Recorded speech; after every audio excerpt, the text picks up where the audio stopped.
Pemirsa, berdasarkan data yang dilansir BPS Provinsi Sumatera Selatan, selama periode 2024, inflasi bulanan Sumsel di angka 0,25% atau lebih rendah dari inflasi nasional di angka 0,52%.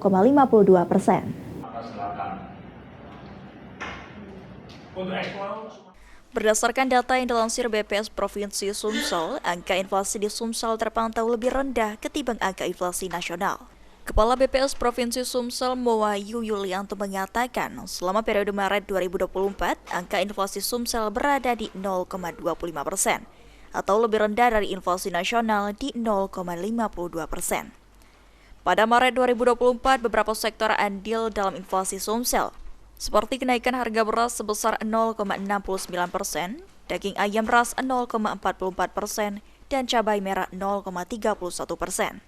25% ya, 25% ini lebih rendah dibandingkan dengan angka capaian nasional yang 0,52%. Memang di catatan di bulan Maret kan ada beberapa peristiwa catatan yang mendorong naik ataupun penurunan ya.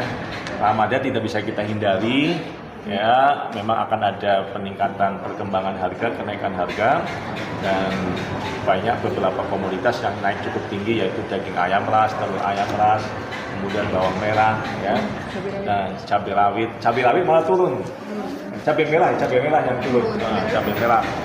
Dan kemudian ada panen ya di beberapa tempat, beras yang tadinya harganya cukup tinggi relatif menurun.